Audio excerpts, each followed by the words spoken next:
my name is Jeni Roddy. I'm a textile artist and I'm here today on behalf of the Wexford Arts Centre to show you how to make your own paper.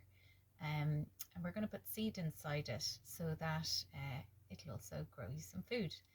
Okay, so the first thing you need is a pair of scissors and you need some old newspaper. You can use an old copybook or anything like that either, but newspaper is great because it's very light paper and absorbs water very easily, so I love using it for this.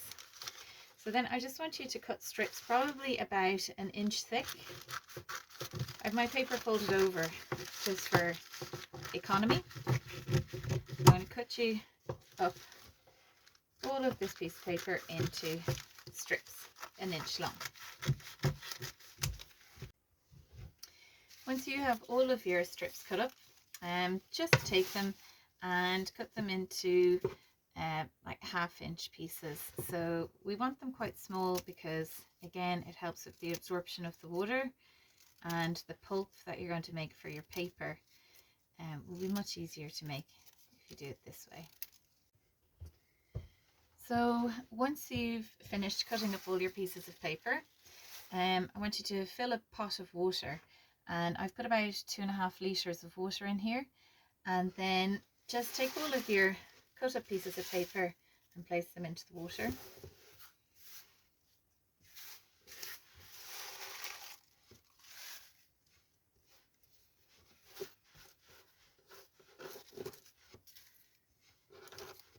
Okay, and then we're just going to push them down here so that they go farther in, all the way down.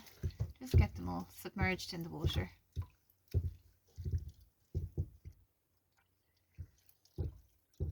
Now, you're going to leave that to soak there for an hour. If you're using other type of paper other than newspaper, you might need to leave it for longer. So, because as I said, newspaper absorbs so well, you can do it for the shorter period of an hour, but maybe if, say, you're using an old copybook, you might leave it for 2 hours. So dependent on the absorption of the paper, you might need a little bit longer. Okay, so I have one here that I did earlier. I'm just going to swap them around.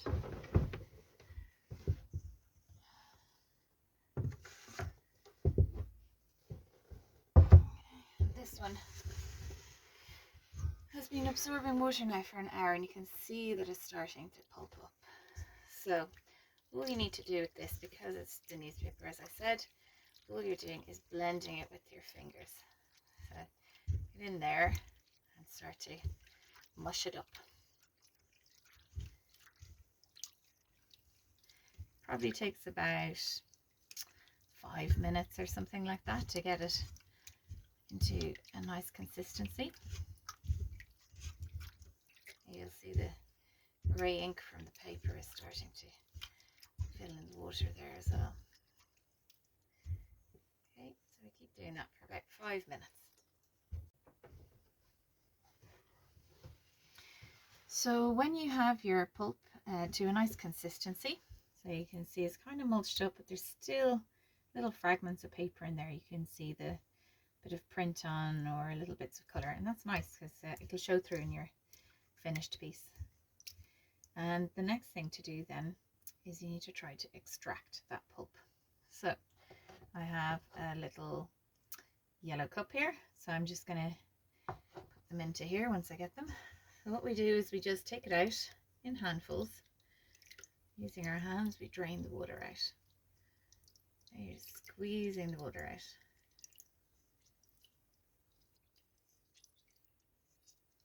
Removing as much as you can. You end up little balls like this. I'm just storing them in my yellow cup over there.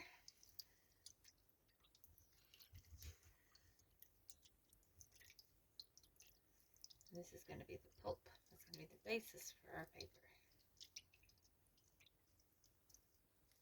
So you continue to do that until you've emptied out all the pulp. Next we go back to our nice flat bottom pot, and it's filled with another 2.5 litres of clean water.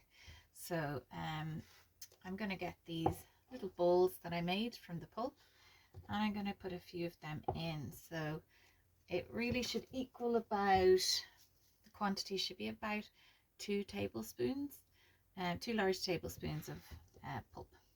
So I'm calling that 1 tablespoon. I'll place it in there. And a little bit more in there. Okay. And then you just mix it around in the water.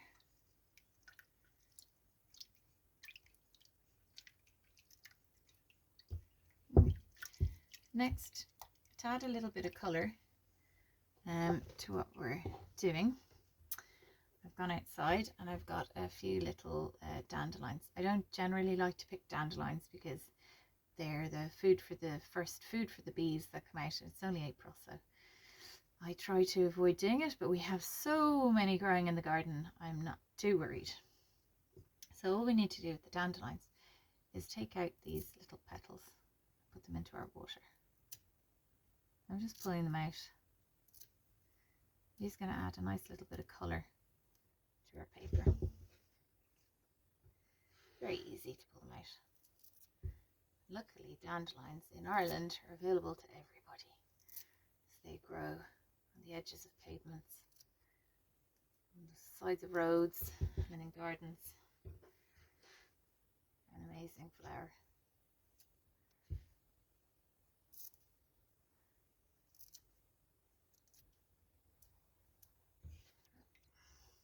The last one here, 4th one. So we have all this in. That'll be our mixture for our paper. You can see the dandelion seeds tend to float to the top of the water, which is fine. I'm just mixing it around so that we kind of get a nice little mixture going of all the different materials we've put in there. Okay, so next,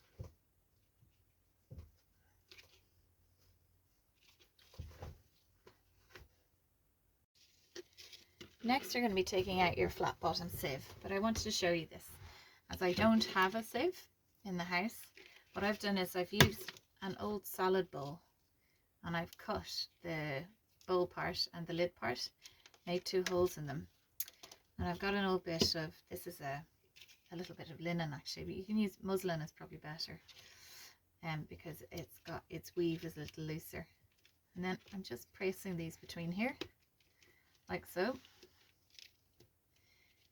And now what I've ended up with is a nice taut piece of fabric that's going to be usable for my sieve. So this is a nice wider section than this one's a bit narrower. So I'm going to go for this side. And what I'm going to end up with is a round shaped piece of paper. But what I want you to think about, just if you have a sieve, it could be any shape at home. It just has to be flat so that you're able to pick up the paper pulp on it. So I'm just going to show you what to do with this. So we take the sieve and put it down here into the bottom of our pot. I push it right down to the bottom. And I want this pulp and these lovely dandelion seeds and all of this to go in on top of my sieve. I might add a little bit more pulp in there actually. It feels like the mixture's a little not enough in there, so I'm just going to add a little bit more pulp in there. I feel like there's not enough. Okay. And then push in my dandelion seed. Not seeds, dandelion petals. Okay, so then we raise up our sieve. As you see, there's plenty of pulp cut in there. I'm going to add in a few more of the seeds. Or I keep saying seeds, sorry. The little petals. They're so pretty when they're in the paper. This is going to be the mixture now for my paper. Quite thick. That's okay, that's because I added in that extra piece of pulp. I'll make a nice thick piece of paper, this one. Now this water is dripping out of the bottom through that nice fabric that I have there. It's nice and porous. Okay. Then finally, this is where the bit of magic comes in.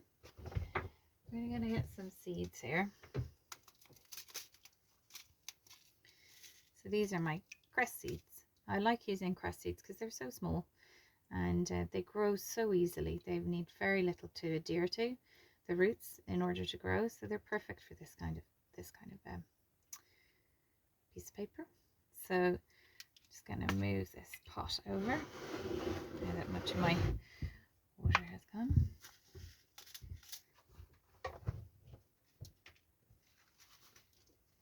A bit of newspaper underneath there. And I'm going to take some of my seeds out.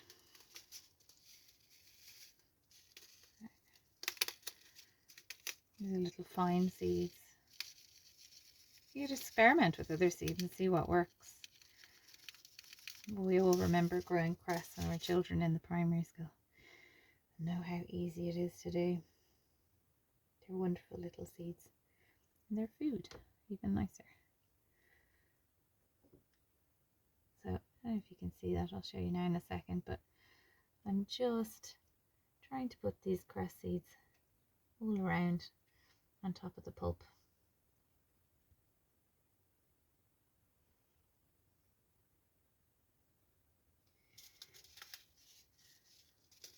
Put a few more on, I think. Not too many, plenty on there.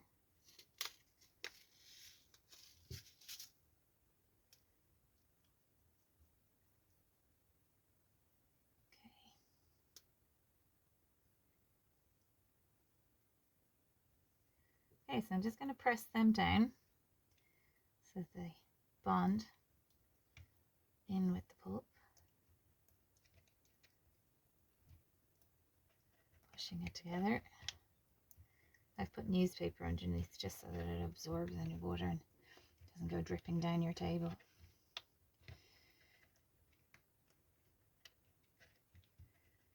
Okay, then the next thing to do, get a cotton tea towel and just try and absorb some of that water again. So what we're going to do is gently press in there on it, push down. So soak up some of that excess water. It means it's going to dry a lot faster for us.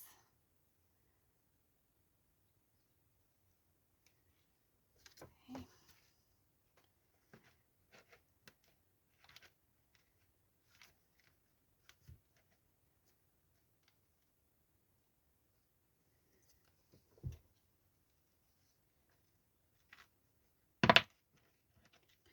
Now, when you have that all dried off, bring it up closer so you can see.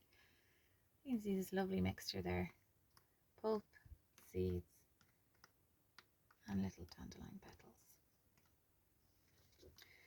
Okay, so I'm just going to show you one that I did earlier so you can see what it looks like when it's dried off. It takes about 24 hours to dry, so I normally just put a piece of like the old cotton towel that was there, bit of newspaper underneath it, and you can leave it beside a radiator or beside the fire and just let it dry. Like I said, it takes about 24 hours to completely dry through. And about halfway through I tend to try to unstick it from the muslin or the linen, or take it out of the sieve if that's what it's in, so it can dry front and back easily.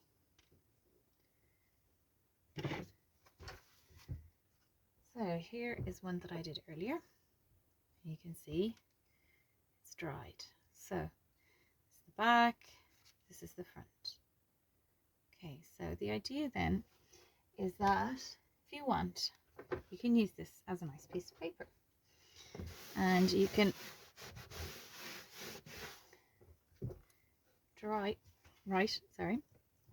you can write a message on the back of it, or you could draw a picture or do anything you like.